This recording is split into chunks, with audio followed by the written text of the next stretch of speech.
சுறுசுறு செய்திகளுடன் உங்கள் தமிழ் நியூஸ். வணக்கம். தமிழ் நியூஸின் இன்றைய செய்திகள். வணக்கம். தமிழ் நியூஸ் சேனலுக்காக செய்தி வாசிப்பவர் உதயகுமார். மத்திய உள்துறை மந்திரி அமித்ஷா உருவபொம்மை எரித்த தலித் மக்கள் முன்னணி தலைவர் திருநாவுக்கரசு கைது. இனி விரிவான செய்தி.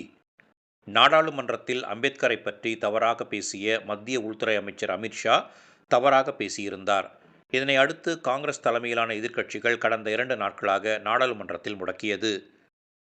அதோடு மட்டுமல்லாமல் காங்கிரஸ் கட்சி உட்பட பல்வேறு எதிர்க்கட்சிகள் இந்தியா முழுவதும் அமித்ஷாவுக்கு எதிராக பல்வேறு போராட்டங்களை தொடர்ந்து நடத்தி வருகின்றன.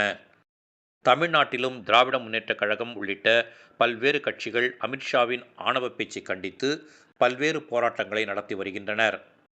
அதன் தொடர்ச்சியாக திருத்தணியில் மத்திய உள்துறை அமைச்சரும் பாஜகவின் மூத்த தலைவருமான அமித்ஷாவின் ஆணவ பேச்சை கண்டித்து திருத்தணி பைபாஸ் சாலை அருகில் தலித் மக்கள் முன்னணியின் மாநில தலைவர் வழக்கறிஞர் திருநாவுக்கரசு தலைமையில் அமித்ஷாவின் உருவபொம்மை எரிக்கப்பட்டது. இந்நிகழ்ச்சியில் தலித் மக்கள் முன்னணி மாநில இளைஞரணி தலைவர் ரமேஷ் பாபு, மாநில ஒருங்கிணைப்பாளர் ஆறு கஜா மற்றும் திருவள்ளூர் மாவட்ட தலைவர் சின்னப்பன், மாவட்ட அமைப்பாளர் புலிவாய் சங்கர் உட்பட முக்கிய நிர்வாகிகள் பலர் கலந்து கொண்டனர். இதனை அடுத்து அனுமதியில்லாமல் அமித்ஷா உருவபொம்மை எரித்ததால் முன்னெச்சரிக்கை நடவடிக்கையாக தலித் மக்கள் முன்னணி தலைவர் திருநாவுக்கரசு, மாநில இளைஞரணி அமைப்பாளர் ரமேஷ் பாபு, மாவட்ட தலைவர் சின்னப்பன், மாவட்ட அமைப்பாளர் புலிவாய் சங்கர் உட்பட பலர் கைது செய்யப்பட்டு திருத்தணி காவலர் தங்கும் விடுதியில் தங்க வைக்கப்பட்டனர். இதனால் திருத்தணி பகுதியில் பரபரப்பான சூழ்நிலை காணப்பட்டது.